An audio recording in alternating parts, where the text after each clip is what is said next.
तो पुण्यात्माओं, यहां आपस में जो आप जैसे कोई रिश्तेदारी से जुड़े हो, पिता पुत्र बनकर जुड़े हो, पुत्री बेटी पत्नी बनकर जुड़े हो, ये आपका ऋण संबंध है। पिछला संस्कार है, कोई लेने आ रहा है अपने कर्जा, कोई देने आ रहा है। एक लड़का इतना लायक है, अपनी कमाई करता है, मजदूरी मेहनत जो भी करता है, और पिताजी शराब पीता है, तो वो पिता उस बालक से पिछले जन्म का कोई ऋण ले रहा है। एक ऐसा पिता है, सारी उम्र माया जोड़ता है और पुत्र उसका फिर सिर फोड़ता है और शराब पीता है, गाड़ी खरीदने की जिद कर लेता है, यानी उसका नाश करा कर छोड़ दे। तो कहने का भाव ये है, एक लेवा एक देवा दूतम, कोई किसी का पिता नहीं पुतम, ऋण संबंध जुड़ा एक ठाठा, अंत में सब 12 बाटा। 12 बाट का अर्थ अपने अपने रास्ते जाएंगे, जहां संस्कार पूरा हो वही मृत्यु हो जाएगी। जब तक आप कबीर परमेश्वर की शरण में इस दास के माध्यम से नहीं आओगे, तब तक आपका एक जैसा भी संस्कार है वही मिलेगा, उसमें कोई परिवर्तन नहीं हो सकता।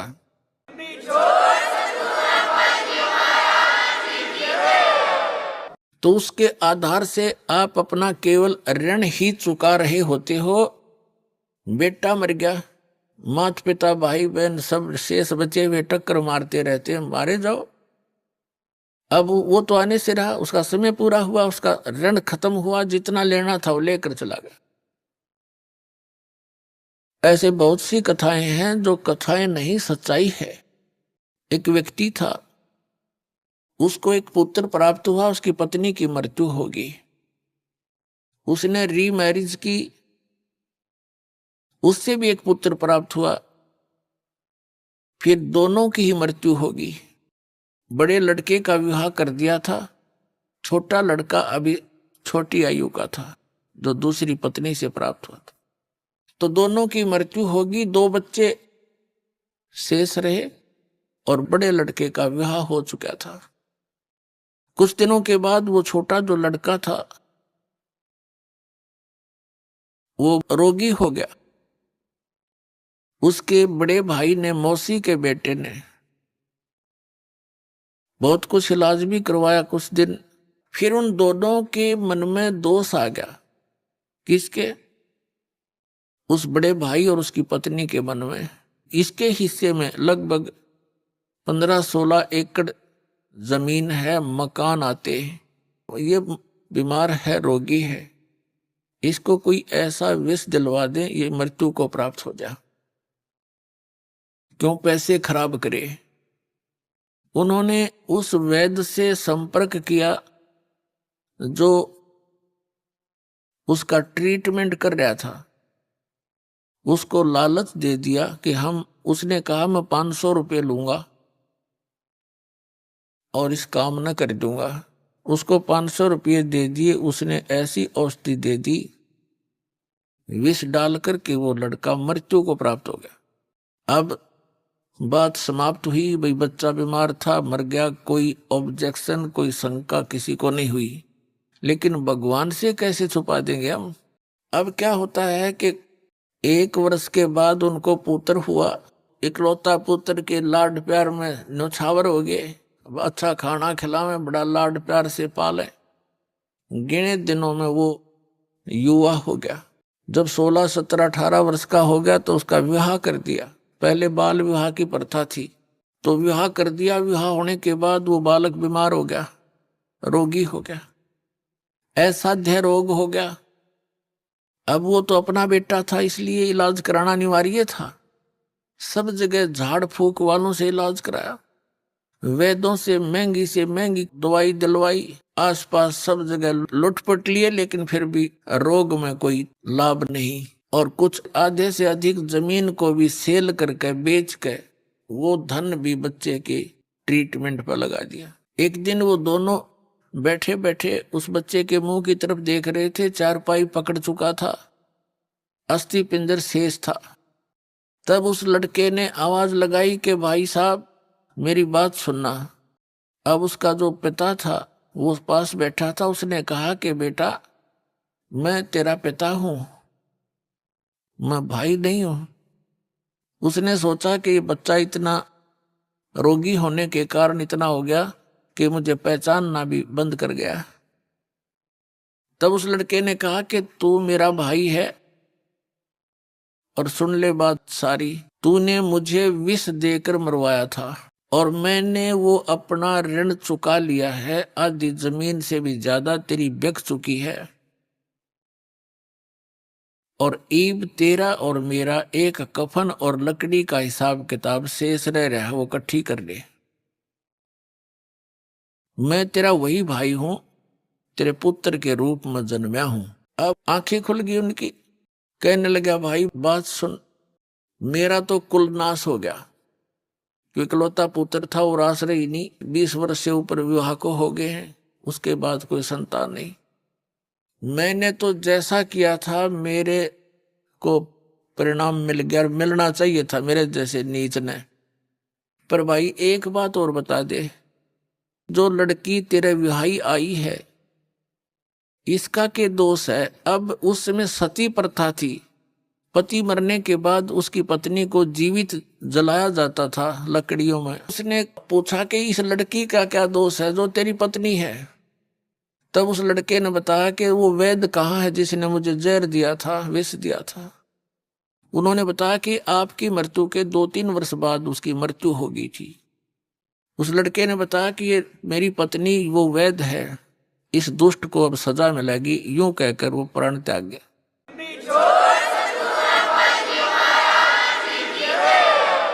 पुण्यात्माओं, ये 100 की 100 सत्य बातें हैं, क्योंकि जब तक हमें परमात्मा का डर नहीं होता हम इनको काना पाकर टाल देते हैं। कोई ये क्या सोचता है कि वैसे कथाएं नहीं। कबीर साहब कहते हैं तुमने उस दरगाह का मैल नहीं देखा, धर्मराज के तिल तिल का लेखा। तो कहने का भाव ये है पुण्यात्माओं, फिर भी जो भी आपका ऋण संबंध जुड़ा है, परिवार है, बेटा है, बेटी है, माता पिता भाई बहन है, अब इस ऋण को हमारे लिए तो ये भारी बात है। जैसे किसी का 1-2 लाख रुपया कर्जा हो, उसकी मित्रता किसी अच्छे सेठ साहूकार से हो जाए जिसका करोड़ों की संपत्ति हो, तो उसने उसके ऋण मुक्त करने में 2 मिनट लगेंगे, 2 लाख रुपया पकड़ा देगा, ले बेटा ले ले, हो जा तेरे जब दे दिए ना तो मत देना। ऐसे भी नेक पुरुष हुआ करते थे।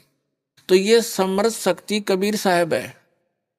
आपसे तो ये ऋण उतरा नहीं, क्योंकि जो विधान आपने अपना रखा है, जिस भगवान की आस लिए बैठे हो, वो तो आपका किया भोग कर ही समाप्त होगा, दुख भी और सुख भी, ऐसा नियम है। और इस परमात्मा का नियम है कि आपके पापों का नाश कर देंगे। पिछला संस्कार सब खत्म हो गया, वर्तमान का जो प्रारब्ध है उसमें परिवर्तन करेगा आपके में। आपके बच्चों को अपने कोटे से धन देगा, आपको प्यार दिलाएगा उनसे, क्योंकि बच्चों को ऐसा ज्ञान दे दिया जाएगा। जिन बच्चों ने आपको सताना था, कोई चोरी करके जेल में जाना था, कोई डाके मारना थे, या शराब पी कर आपको तंग करना था, आपकी पुत्री ब्याही जाती है, दामाद दारू पी रहा होता है, पत्नी को लड़की को सताता है, माँ बाप भी रात को बैठकर चिंतित होते हैं। तो ये सब समस्याओं का समाधान, ये संस्कार आपके परमात्मा कबीर जी बदल देगा, तो आपका जीवन सुखी होगा।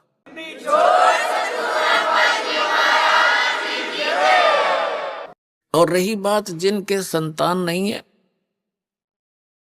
ये सत्कर मान लेना उनका कोई ऋण शेष नहीं है, वो तो कति किनारे पे बैठे मोक्ष के पे, जब थोड़ी सी बुद्धि रखते हो तक, जब तक आप समाज ने देखोगे तो यही जूते खाओगे। सभी महापुरुषों ने कहा है कि लोक लाज मर्याद जगत की तन जो तोड़ बगावे, जब कोई राम भगत गत पावे। लोक लाज ना कीजियो निर्भय हो रहिए, यो मन संतों दीजिए तो गोविंद पाइए। जैसे मीराबाई से उसकी मां ने कहा था सत्संग में जाना मीरा छोड़ दे, सत्संग में जाना मीरा छोड़ दे। हाय मारी लोग करें तकरार, सत्संग में जाना मीरा छोड़ दे। हाय मारी लोग करें तकरार, सत्संग में जाना मीरा छोड़ दे। मीराबाई ने एक बात कही थी, सत्संग में जाना मेरा ना छोटेरी, सत्संग में जाना मेरा ना छोटेरी। हारी चाहे जड़ के मरो संसारे, सत्संग में जाना मेरा ना छूटेरी। हारी चाहे जड़ के मरो संसारे, सत्संग में जाना मेरा ना छूटेरी।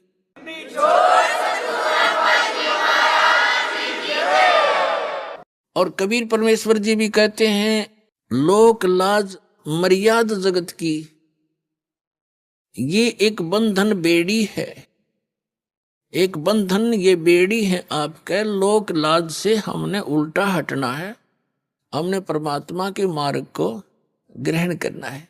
और सोई जन उभरे जिन तोड़ी कुल की कान। कबीर साहब कहते हैं कुल करनी के कारण, जो परंपरागत जो परंपराएं हैं आपकी कुल की खानदान की, कुल करनी के कारण हंसा गया बिगो, और जब यू कुल के कर लेगा तू चार पाया का हो। कबीर साहब कहते हैं आज तो तू लोक लाज में आकर भगवान से दूर हो जाएगा, क्योंकि जिनको ज्ञान नहीं हो तो आपका विरोध करेंगे ही करेंगे। जब आपको ज्ञान हो जाएगा ना, फिर ना सुनो उनकी, चाहे कितना भी अपने संघर्ष करना पड़ो। संघर्ष में लड़ाई नहीं होती, उनकी बातें नहीं माननी, ये संघर्ष हमारे लिए। तो कहते हैं जब तू गधा बन के खड़ा हो जाएगा चार पाया का, जब यू कुल के डाल देगा तेरे, जिसकी आज तू आन कान मान कर भगवान से दूर हो जाएगा। तो कबीर साहब कहते हैं कुल करने के कारण ये हंसा गया बिगो, यानी इसने अपना नाश कर लिया भक्ति का। और तब यू कुल के कर लेगा तू चार पाया का हो। तो इन बातों से डर के आप भक्ति कर सकते हो। और पुण्यात्माओं खुद भगवान बतावे, आंखों देखा वो संत बतावे जिनको परमात्मा मिले, और सभी सदग्रंथ बतावे, तो फिर उस बात में कोई त्रुटि नहीं होती। ऐसा प्रमाणित ज्ञान आपको इस चौथे युग में ही मिल सकता है। और इस चौथे युग का यही वो प्राइम टाइम है। और धन है आपके माता पिता जिनसे जन्म हुआ, आपका ऐसे समय में जन्म, और ये मनुष्य जीवन, और ये क्षेत्र पूरे विश्व में यदि वर्तमान में कोई अक्षेत्र बचा है तो भारतवर्ष का वो अक्षेत्र है कुछ, जिसमें अभी विकार अधिक घर नहीं कर पाए हैं, जैसे मांस, शराब, ये बकवाद। तो अब ऐसे स्थान पर आपका जन्म हुआ। वैसे तो परमात्मा ने, चाहे कोई कसाई भी है, इस भक्ति से, इस परमात्मा के नाम से उनका भी उद्धार होगा, क्योंकि ये मंत्र इतना जबरदस्त है। इसको चाहे कोई भी जाप करो, बुराइयां त्याग दे, जैसे पहले होली सो होली, पिछले सभी पापों का नाश कर देगा ये भगवान। बड़ा दयालु है, इनके पास वो समर्थ शक्ति है। ये मंत्र यथार्थ है, जिसकी थोड़ी भक्ति से भी घना लाभ आपको होगा। तो प्रत्येक प्राणी पार हो सकता है, ये रास्ता ठीक मिल गया। तो क्या बताते हैं, आप वो पुण्यात्मा हैं जो इस मार्ग पर लग रहे हो, किसी ना किसी कारण से आप यहाँ पहुंच रहे हो। आप कोई दुख में यहाँ आया है किसी से सुनकर कि वहां ऐसे राहत मिलती है, वो तो 100% है, वो तो दुख आपका दूर होगा ही होगा। वह तो चिंता करने की जरूरत नहीं है आपने, पर विश्वास आपका चाहिए।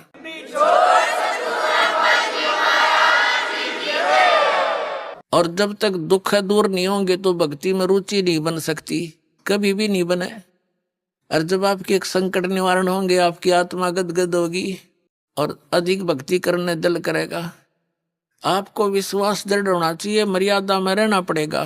जिस दिन आप इन परंपराओं के उलझन से निकलकर सतमार्ग ग्रहण करके और मर्यादा में भक्ति करना प्रारंभ कर दोगे, उस दिन तो आपको गिनती नहीं होगी कितने सुख आपको देगा भगवान। कई भक्त तो जो सब जगह दुख पाकर सब जगह भटक कर आए हैं और सब ठिकाने देख लिए, कहीं कुछ राहत मिली नहीं, तो वो तो समर्पित हो जाते हैं आते ही, उनको राहत भी तुरंत मिलनी प्रारंभ हो जाती है। वैसे तो बहुत से भक्त हैं जिनको राहत मिल रही है। एक इधर बिहार साइड से एक MBBS डॉक्टर है, वो आए हुए हैं भक्त यहाँ पर। उसकी बिटिया को इतना भयंकर रोग, सब जगह दिखा लिया उसने, सब जगह, क्योंकि पैसे भी बतेरे थे, खुद भी MBBS डॉक्टर था। सभी जैसे अपोलो वगैरह जो अपने दिल्ली के अंदर हैं उनमें भी, और बीमारी न्यो की न्यो सब इलाज करा लिया, ढेर सारी गोलियां खावे, पीड़ा ज्यों की तू। किसी ने बता दिया दुखी प्राणी मान ही लेता है। उसने ये भी देख लिया था कि मैंने कोई ठिकाना नहीं छोड़ा, सब जगह जा लिया, जो मर्यादा बताई सारी स्वीकार करी, और हफ्ते पीछे लड़की स्वस्थ होगी।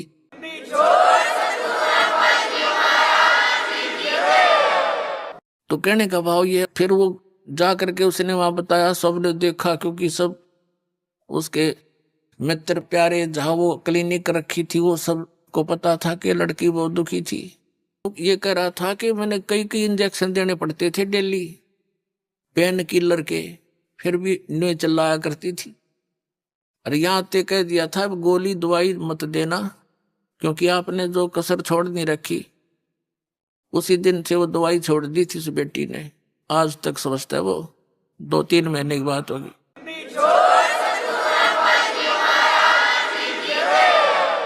पुण्यात्मा, जहां तक मेडिसिन यानी दवाई का जो काम है वो अपने स्तर पर ही कर सकती है, और जो संस्कार में जो दुख है वो मेडिसिन से दूर नहीं हो सकता, वो आध्यात्मिक पीड़ा है, तो आध्यात्मिक शक्ति से ही ठीक होती है वो। तो यहाँ हर तरह से सुविधा है, आपका प्रत्येक रोग भी नाश होगा, आपके ऊपर कोई कर्ज है उसकी भी ऐसी व्यवस्था कर देगा यो कबीर भगवान, आप सोच नहीं सकोगे, ये सत्कर मान ले।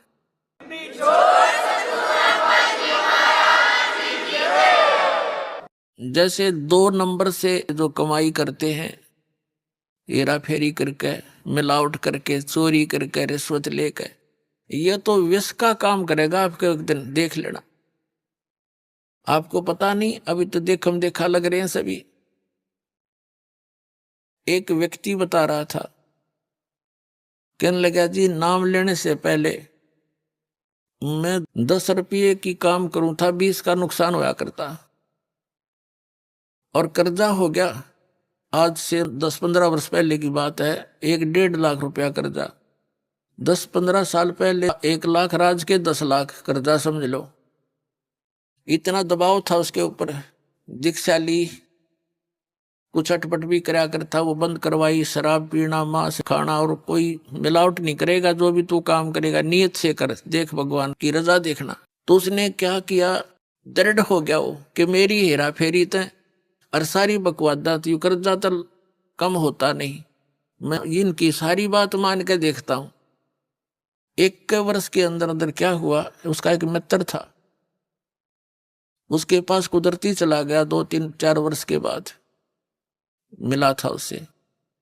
उसने कहा तू एक काम कर कि मेरी यहां से ट्रांसफर होगी, उसका मित्र था, कोई अधिकारी था, और एक प्लाट है मेरा यहाँ पर, इसको तू ले ले। वो कह रहा था, मैंने कहा मेरे पास पैसा तो एक भी नहीं है। कहना फिर दे दिए, तू इसको ले ले, संभाल लेगा, मैं जाता हूं दूर, और ये मेरी पत्नी का नाम है, तू अपने नाम करा ले। पैसे दे दिए जब हो तेरे पे। अब उसने उसके नाम, अपने मित्र के नाम वो प्लाट करा दिया। कुछ उसकी इंक्वायरी की समस्या थी। अब परमात्मा 100 कारण बना दिया अपने भगत के लिए कि 4 महीने के बाद क्या हुआ, उसके साथ से एक बाईपास निकल गया। पहले वो 100 रुपये रेट था, तो जब 400-500 हो गया एकदम, वो कहने लगा जी। उसके 5-6 महीने के बाद एक व्यक्ति आया, प्रॉपर्टी डीलर। वो नाम नूम देख के किसका है, उसने कहा प्लाट बेच ले। अब भाई ले ले। मैंने बेचना था नहीं अभी, मैं सोचू था और बड़ी कीमत हो जा। मैंने उसके 1.5 लाख रुपये मांगे और मेरे हिसाब से वो 40,000 का था। 16,000 का मुझे पड़ा था उस समय। मैं जो सोच रहा था 40,000 का हो गया होगा बस गणित गणा। तो कहने का भाव ये है, हमारा सौदा 1,40 में हो गया। और मैंने सोचू देख मूर्ख कड़ा फंसा हो। और वो न सोचा ये 500 रुपये का रेट हो रहा, यो मूर्ख इसने बेरा कोई नहीं होगा वहां के रेट का। अब दोनों का सूत आ गई और लेने वाले ने भी बेनिफिट, बेचनी का जीस आ गया। तुरंत तो बयाना दे गया, नहीं बता 30,000 रुपये बयाना दे गया। तीसरे दिन रजिस्ट्री करा ली। रजिस्ट्री करा ली, जब पता लगा मैंने होता है उसका रेट गणा हो रहा था। पर मेरा सब्र हो गया कि भगवान मेरा कर्जा भी उतर गया, 10-20 दौरे भी रह गए।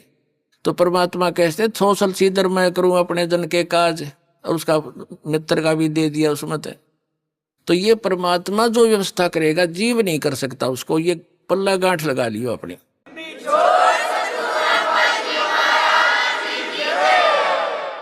तो पुण्यात्माओं, हम भगवान को छोड़कर अपनी दुर्बुद्धि के कारण जो गलतियां करते हैं, वो हमें हानि करती है, लाभ नहीं।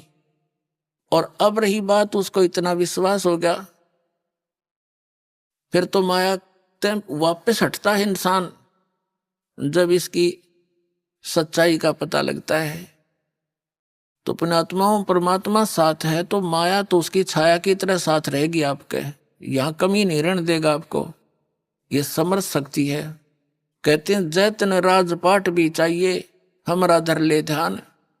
वैसे तो हमने राजपाट की आवश्यकता नहीं, सबसे बड़ा हानि का सौदा है जो राजनीति में जाते हैं, वो अपना जीवन नाश करते हैं।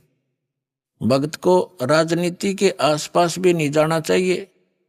वोट देना हो, नेक आदमी देखकर वोट देना। किसी ऐसे भाव में भावुक होकर किसी के कहने से और या कोई पार्टी विशेष देकर आप अपना वोट देकर पाप के भागी मत बनना। क्योंकि आपके द्वारा दिया गया वोट से जो चुना हुआ व्यक्ति है, यदि वो गलतियां करता है तो उसका रेसो में पाप आपको भी लगेगा। तो ये ध्यान रखना है, अपने वोट का सदुपयोग करना है। करो कितना, क्योंकि राजा तो एक चुनना ही पड़ेगा व्यवस्था बनाए रखने के लिए, इतनी सी बात। लेकिन स्वयं उस व्यवस्था में सड़ना नहीं आपने। परमात्मा पाना है, यहां से मन हटाना है। और यहाँ के राजाओं की क्या स्थिति है, हम इतिहास पढ़ा करते हैं। मोहम्मद गौरी ने इतनी बार चढ़ाई करी, 16 बार चढ़ाई करी, फिर विजयी हुआ। विजयी होकर के कला तोड़ दिया, इतने तो मानस आदमी मरवा दिए। और 5-7 वर्ष से राज्य करा, फिर मृत्यु को प्राप्त हो गया। गधा बना अंडा वही क्या था मोहम्मद गौरी। तो हम इन बकवादों को याद करके उन इतिहासों को अब दोहराएंगे। अब कोई राजा है, मंत्री है, मुख्यमंत्री है, 10-5 वर्ष मुख्यमंत्री रह भी गया तो के कला टूट गया, कल न कुत्ता बनकर शहर चपट्टे यही करता फिरेगा। तो हमने इस बीमारी को याद रखना है या लगन नहीं देनी अपने। यो रोग से दीर्घ।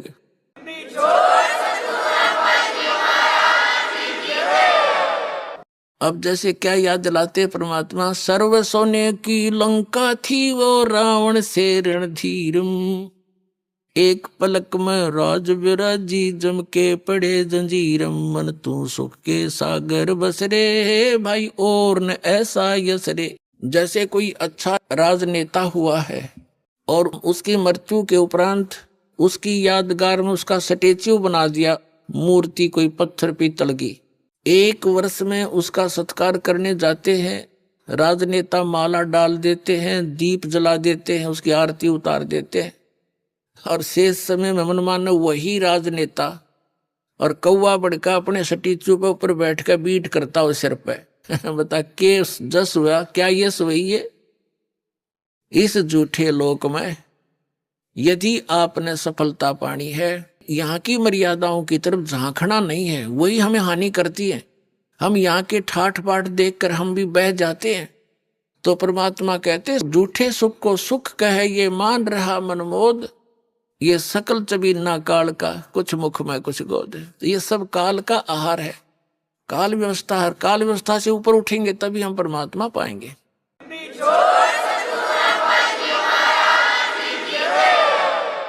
अब क्या बताते हैं परमात्मा? क्या मांगो कुछ थिर ना रहाई, और देखत नैन चला जग जाई।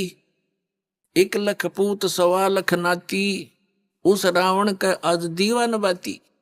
हम एक पुत्र प्राप्ति के लिए खड़दू उतार देते हैं, संतान हो जा, संतान हो जा। कोई बात नहीं, परमात्मा अगर चाहेगा तो वो भी आपको अवश्य देगा, लेकिन इस ज्ञान को आधार बना के आप अपना जीवन सफर तय करो, तभी आपको लाभ होगा। यहाँ ऐसे प्रमाण हैं, एक बहन को 27 वर्ष हो गए थे ब्याह हुए न, कति आस छूट ली थी, यही आई हुई है वो। अब पिछले वर्ष 2 कन्या दे दी उसको, 2 लड़कियां। नो बोली जी घनी खुशी होगी, मनता है कन्या मिल गई। यानी अब उसने केवल वह मांगी भगवान तय, ई भगवान मांग ले दूसरी बात से, पर अब तक तो वह 2-3 साल से थी, यही मांग कर रही थी। एक बहन का 57 वर्ष की आयु होगी थी, एक लड़की होकर फिर कोई संतान नहीं थी। लड़की का विवाह हो लिया था, जोता जोती हो गए थे उस लड़की का, यानी बच्चे हो गए थे। उसके बाद उसने नाम लिया, यह डिमांड रटलाई रखी, 57 साल की उम्र में लड़का दे दिया भगवान ने। अगले तू यो खिलौना मांगा था।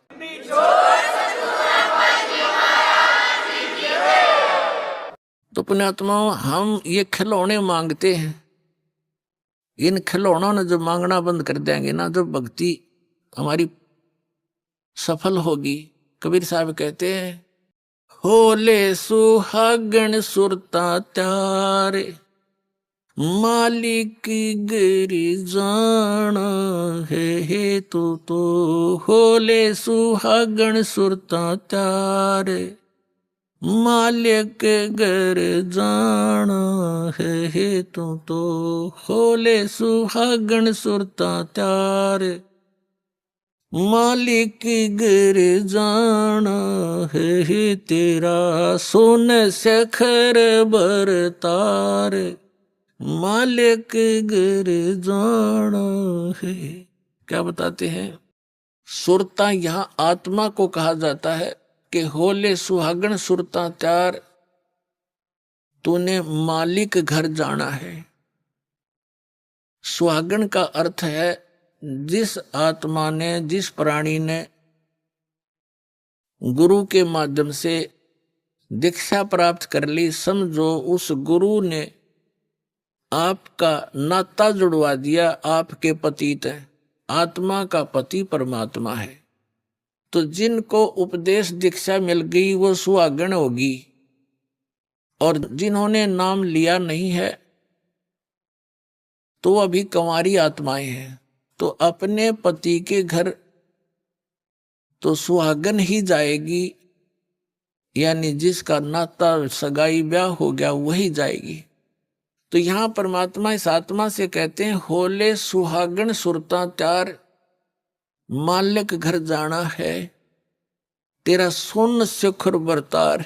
तेरा पति सुन शिखर में, सुन स्थान पर, सबसे ऊपर की चोटी पर, उस सतलोक के अंदर तेरा पति रहता है।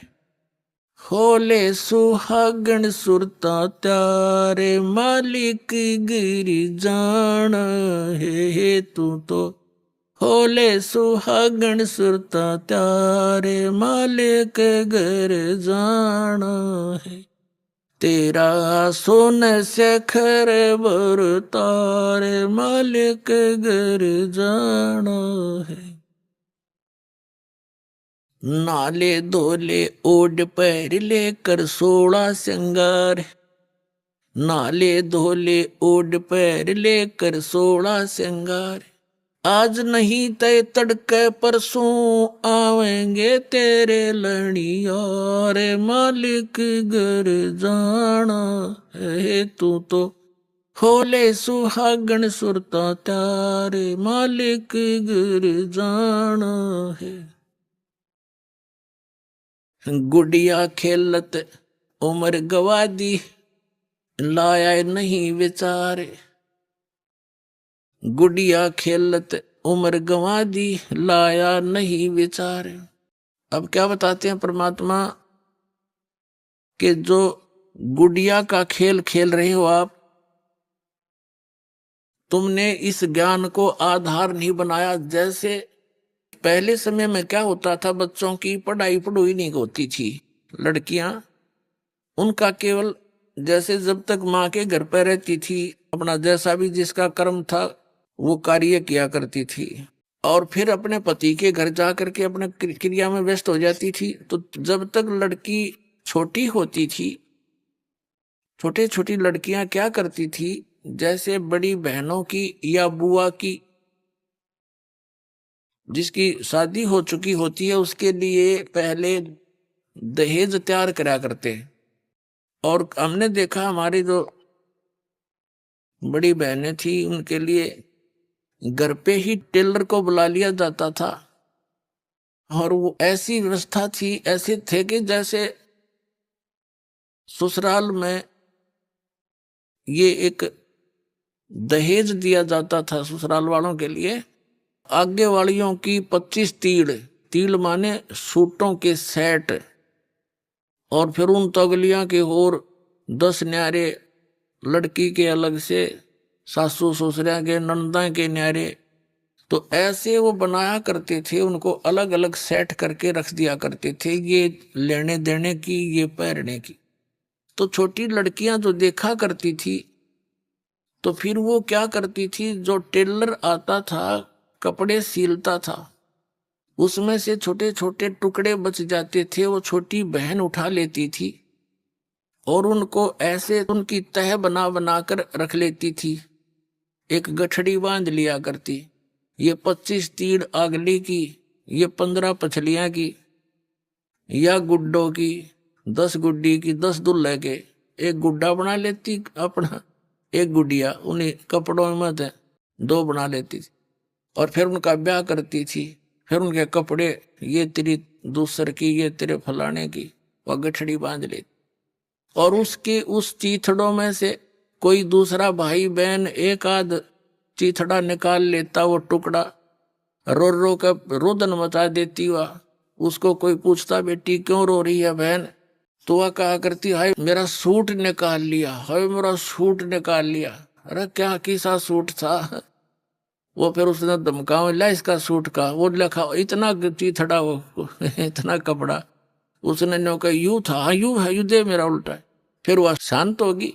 उस चीथड़े ने वह सूट मान रही थी तिल, और जब उस बेटी का विवाह हो जाता है, युवा हो जाती है, तो फिर उसको ओरिजिनल तो दूल्हा मिले, वो तो गुड्डा गुडिया गेल खेला करती, और ओरिजिनल सासू ससुरिया का बेरा पट्टे, ओरिजिनल सूट दिखे उसने। फिर उसको कोई ये कहे कि तू आजा गुड्डा गुडिया का खेल खेल ले, सपने में भी ना खेल लेवा। तो पुणात्माओं, जब आपको उस सतलोक वाले दुल्हे का ज्ञान हो जाएगा, सब आत्माओं का एक का पति है, वो एक ही मालिक है, और फिर वहां जो सुख होगा, और आप यहाँ संसारिक इन सुखों को, एक बेटा हो जाए, एक बेटी हो जाए, कार हो जाए, कोठी हो जाए, कहते ये तो गुड्डा गुडिया के खेल हैं, और ये असंग जन्म हो गए तुमने खेल त्याने, ये गुड्डे भी समाप्त, तुम भी नष्ट, और फिर गधे गधी बनकर फिर धक्के खाते फिरो। अब क्या बताते परमात्मा, जिन बहनों की इस लोक लाज में आके, वैसे विशेषकर बहनों को ज्यादा प्रेरणा रहती है, क्योंकि ये माइया जो होती है, कोई ना कोई आकर उसके इंजेक्शन लगा जाती है, हे भगवान एक बालक तो चाहिए था इसका, वह ना चाहती ना, फिर भी उमंग पैदा कर दिया उसके। और इस ज्ञान से पुण्यात्माओं यो कति नाश हो जाएगा जब थोड़ा सा ध्यान दोगे, सच्चाई से परिचित हो जाओ। फिर भगवान देव तो उसको उसी ढंग से हम डील करेंगे और प्यार से रहेंगे। भगवान की भक्ति बच्चों से भी कराएंगे, आप भी करेंगे, उनका भी मोक्ष हो जाएगा। और भगवान चाहता है कि तुम पीछा छुटवाओ यहाँ से, तो फिर जानबूझ का अपने गल में लठ बांधना ना चाहिए। जैसे पशु के गले में एक बांध दिया कर दे खुट्टा सा, नौ चालन दे गट्टिया पे लग गए, और फिर भी आपने शौक है तो वो भी बांध देंगे, कोई चिंता ना करियो, कदे कोई इस बात में दुख मान जा।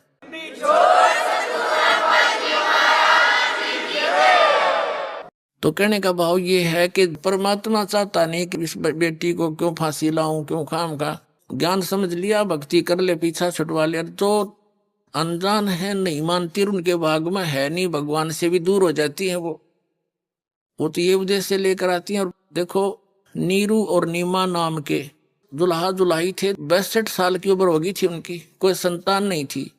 परमात्मा ने उनको ये गले में लठ बांधना उचित नहीं समझा, उनके संतान नहीं दी, उन्हें सिर पटक लिया और स्वयं आगे बालक रूप धारण करके कमल के फूल पर प्राप्त हो गए। उनका वो दिल भी डांट दिया और उनका संस्कार भी मिटा दिया, क्योंकि वो तो समर्थ आगे, उन जरूरतें ना थी। परमात्मा गर्दिश का आगे उसका कमी क्या की रही थी। जब नीरू नीमा कबीर साहब को उठा ले गए, अब पहले नीमा भी साथ हाथ बटाया करती थी कपड़े बुड़न में। नीमा तो फिर सारा दिन कबीर परमात्मा को सीने से लगाए बैठी रहती, जहां जाओ साथ ले जाती। अब वो काम करता था अकेला, आधा काम रह गया, समस्या आने लगी रोटियां की भी। तो परमात्मा ने एक दिन क्या किया, बहुत चिंतित थी उसकी, मुंह बोली माँ, मुंह बोला पिता। जिस पालने में वो झूल रहे थे उसके नीचे कपड़ा बिछा रखा था, जिसने रुमाल सा बिछा देते बच्चे के। परमात्मा ने पैर के साथ वो कपड़ा उठा दिया तो नीचे क्या देखा कि सोने की एक असरफी रखी थी। उन्होंने जब उठाई तो आकाशवाणी कर दी दाता ने खुद ही कि नीमा, किसी को बताना नहीं, अपने रोजगार वास्ते इसको प्रयोग कर लेना, बाकी का धर्म पर लगा देना। अब उसने अपने पति को बताई कि आकाशवाणी हुई ऐसे ऐसे, भगवान ने दया करी, बड़ी देख बच्चे के कपड़े के नीचे हमें एक सोने की मोहर मिल गई, यानी 10 ग्राम सोना, आज तो 30,000 का 40 का हो रहा है। उस दिन से उनका वह समस्या भी हल कर दी परम पिता ने। फिर जब कबीर साहब हो गए 10 वर्ष के, तो उसने एक दिन अपनी सहेली को बता दी या समस्या होती है, तो सहेली को बताई कि तुम कहाँ से मिलता है तुझे ये पैसा। कि उसने बताया ये लड़का ऐसा भगवान आ रहा है, इसके कपड़े का नीचे पावर दे लिया हमने। अगले दिन ना पाया, हो गया बंद काम। वो तो लीला थी उनकी। फिर जब समस्या देखी तो आप भी कपड़ा बुनने लगे। तो कहने का भाव दास का ये है कि उस परमात्मा ने उन प्यारी आत्माओं को इस दलदल में धसने नहीं दिया, संतान नहीं दी। ना तो संतान इतनी दे दे श्रमणी भी ना जा थारे पास जुड़वा दे भगवान तय। तो उनका उद्देश्य ये है कि तुम यहाँ से पीछा छुटवा लो, और ये तो असंग जन्म हो गए, तुमने इन खिलौना तो खेलता नहीं, ना ये खिलौने रहते ना तुम रहते। तो कहने का भाव ये है कि जिन पुण्यात्माओं को ये ज्ञान समझ में आ गया, नाम ले लिया, फिर भगवान पर छोड़ दे इस बात ने। अगर जो मालिक आपकी रजा हो, हमारे जो हित में हो वही करना।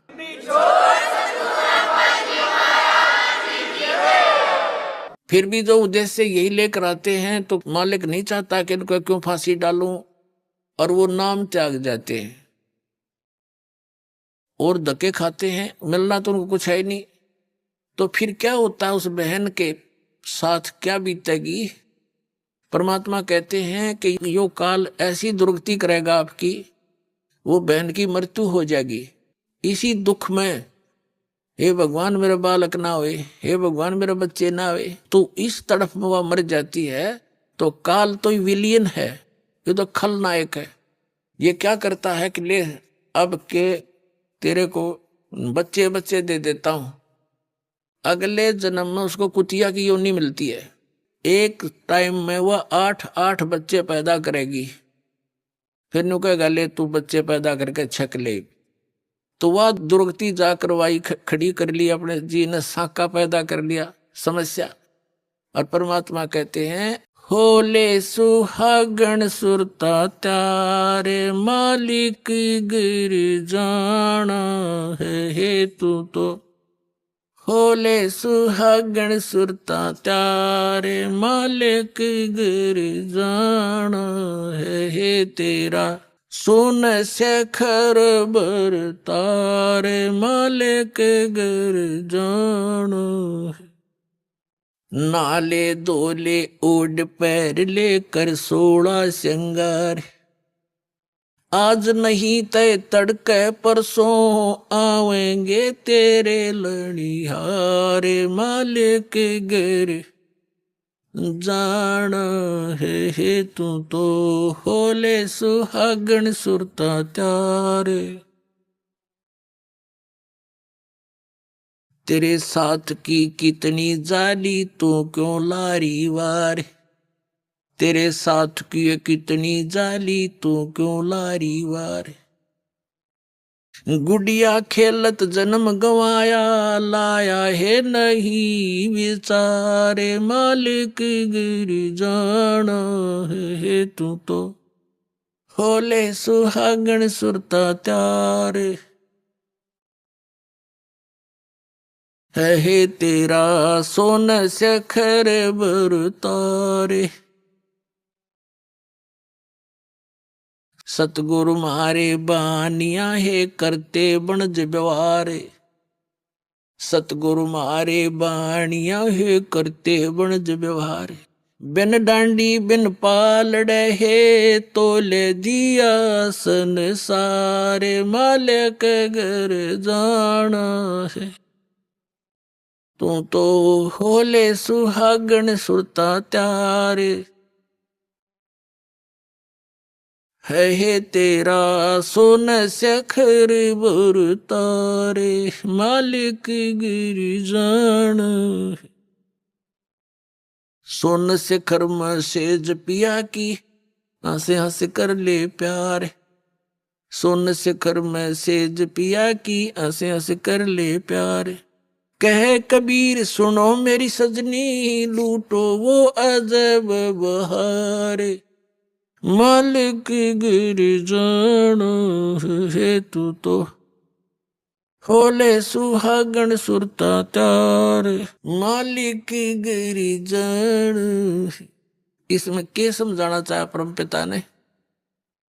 पुण्यात्माओं, हर तरह के वचन बोले परमेश्वर ने आप जी को यहां से निकालने के लिए। जैसे कुएं में बाल्टी गिर जाती है, उस निकालने के लिए बाल्टी को एक रस्से से बांध कर हुक, उसको कांटा बोले, कांटे 20-21 कांटे वो हुक उल्टे सुलटे उसमें जकड़े हुए होते हैं उसे हुक। और वो इकट्ठा उसका ग्रुप सा होता है, रस्सी का बांध के और उसको नीचे डाल दिया जाता है और ऐसे कुएं में लाते हैं। बाल्टी को तो एक ही हुक में अटक जाना था, लेकिन वो 10, 15, 20, 21 डाल दिए। किस लिए? कि ना जाने कौन से में सूत बैठ